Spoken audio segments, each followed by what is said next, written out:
Wangeela Yohaannis boqonnaa 20 lakkoofsa 8 amma 31. Toomaasis gooftaa koo waaqayyo koo jedhee deebiseef.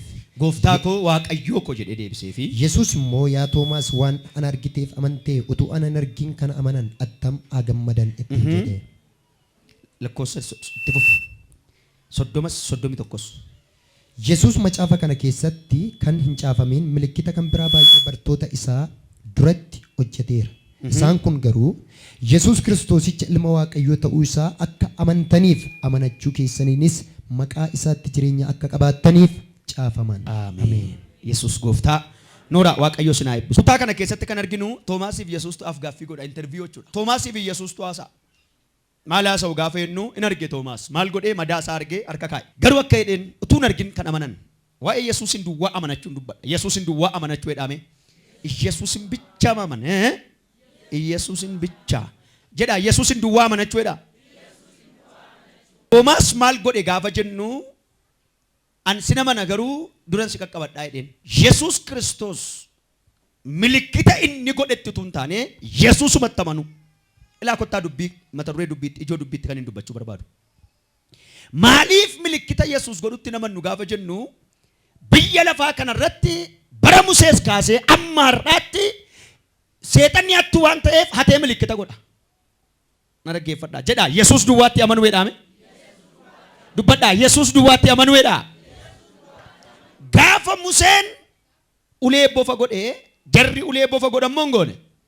Kanaaf kutaa kana keessatti milikkita inni godhe utuu hin taane hin godhaa milikkita eeyyee milikkita maaliif godha gaafa jennu caalmaatti akka itti amananiif. Yesuus milikkita jalqabaa kana eessatti godhee Qaanaa Galiilaatti godhee bartoonni isaa immoo ittuma maal godhan ittuma isatti amanan. Maal jechuudha kun duraan iyyuu amananii jiru amma immoo maal isaanii cibsatan jechuudha. Amantii isaanii ittuma dhaqina baasime kutaa kana 2:11. Akka jechuun maal jechuudha gaafa jennu duraanis jedha Yesuus jedhame maqaan isaa dinqiidha jedha. Yesuus baluuski simuu raasuu dinqi ነው በሉ ክርስቶስ ኢየሱስ በድንቅና በምልክት አይገመትም። ራሱ ድንቅ ስለሆነ ራሱ ምራክል ስለሆነ እንደገፈዳ ዋን ቡዴኑ ያቺስ የምንከረ utuu ቡዴኑ ያቺሱ ባቴ ኑ ቤሌሴ ኑ አጄሴስ እንጎፍታር utuu qullaa akka maraatu qullaa kanarra fiinnee uffatanutti kaa'u baates inni gooftaadha. Ol kaasee harka kee waan sitti hima.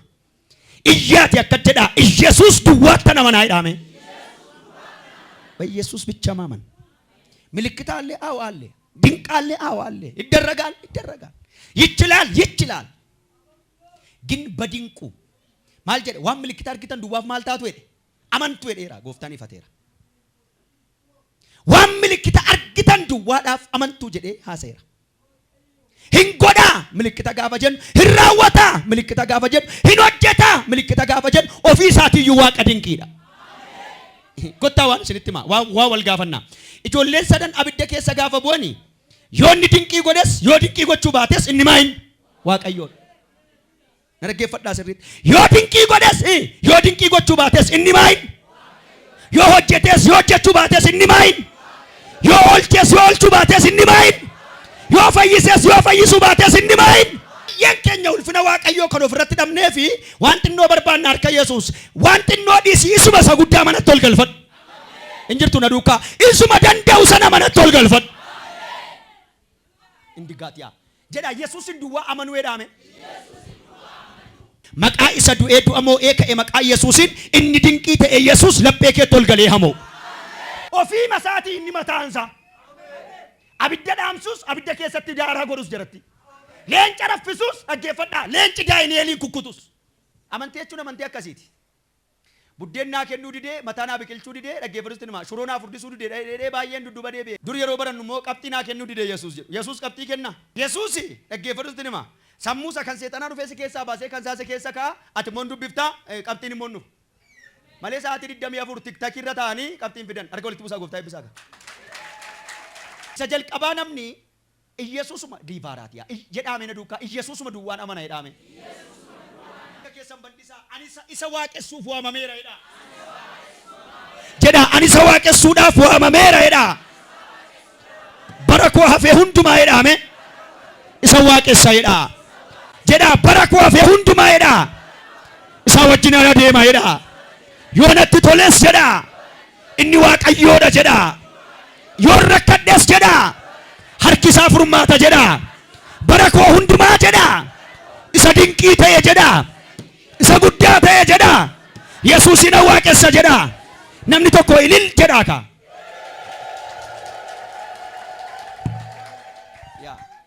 Dinqiin godha gaafa jedhamu kunoo gidduu keessan jira dhuga ba'umsi. Hin hojjeta gaafa jedhamu gidduu keessan jira kunoo. Hin raawwata gaafa jedhamu gidduu keessan jira kunoo. Dinqichi garuu hin dagatama. Inni dinqii godhe garuu hin dagatamu. Maybe nama fayyadu waatu nama fayyadu waa nama dhuguma seexaa qabu nama miciraan qabutu baroota keessatti dhaabatee dhaggeeffadhaasin baroota keessatti dhaabatee waa'ee dinqii isaa irratti hojjetame waa'ee fayyina isaatii haasa'a malee namni ollaa isaatii dinqiin irratti ta'e immoo dhaggeeffadhu inni arge ollaan immoo hin dagata. Inni dinqicha godhe garuu bara baraan waaqeffatama. Inni maal waan ta'eef dinqii waaqayyoodha waan ta'eef. Ati waaqayyo dinqiidha dadaawwati. Itti manamus bireeruun Yesuusuma duwwaa'idhaani. Isa bukkee waa qabee waaqessu waa kormaa ofirratti moosisuu ani waaqa tolfama innan irratti of gatee suni hin caala waan hundumaa. Haleluuyaa! Yes. Jedhana duukaa isa bukkee waa qabee dhaame. Waaqessu waa kormaa ofirratti moosisuu ani waaqa tolfama. Innan irratti of gatee kuni hin caala waan hundumaa. Kanaaf Yesuus Kiristoos duwwaa amanu. Yesuusin duwwaa amanu. Isuma duwwaatti of gatu. Isuma duwwaa galaanicha daaku inni bishaan jireenyaa waan ta'eef. Eenyummaa keenya Yesuus irratti dhiisu. Ajaa'es gaafur bulees guyyaa torba bulees inni dhimma isaatii kottuuti ol galee. Maartaa waan cimaa haasofte. Lakkiin kaa'ennaan guyyaa dhumaatti kaa'in ati taa'ii buna dhugi. Warri ollaa garuu maaliif hin fayyisu maaliif du'aan kaasu ambarsiisaa dhachaa ture dinqiin gocha irchaa ture mini no kottuuti ol galii taa'i. Inni waaqa dinqii waan ta'eef garuu garaa isaanii argee lafa awwaalaa dhaqe. Waaqummaaf gooftummaa isaa gaafa bartu duwwaa waaqa ta'uu isaa gaafa amantu jireenya kee irratti dinqiin kan ta'u. Al jedhee makara deemaa miti. Nama sammuun isaan fayyineetu harki isaa akka fayyu barbaada. Nama sammuun isaan fayyineetu kiisiin isaa akka fayyu barbaada. Nama sammuun isaan fayyineetu dhiigi isaa akka fayyu barbaada. Fayyuu keetiif jalqaba sammuu kee fayyuu qaba. Maal jedhee fayyuu qaba gaafa jennu Yesuus gooftaa akka ta'e waaqa dinqii akka ta'e utuu dinqiin ati harkaan qabattuun hojjetamin jireenya kee sammuu kee keessatti dinqiin uumamuu qaba. Inni eenyudha gaafa jennu Yesuus ilma Waaqayyoo. Namoonni baay'een keenya dhibeetti kan dabarruuf maa inni gaafa jennu jireenya keenya irratti Yesuusin hin moosifne. Yesuustu jireenya keenya irratti dhiibbaa hin uumne. Harka keessan ol kaasaa akka jedha Yesuus inni waaqessu jedha. Ilmi Waaqayyoo jedha. Bara baraan jedhame ana irratti gooftaadha jedha. Kennuus beekaa fudhachuus beeka. Bakka allaqe. Haasaayyoo kun gaafan naladhe qullaa kooti gaafan deemu qullaa kooti inni garuu bara baraa Waaqayyoodha.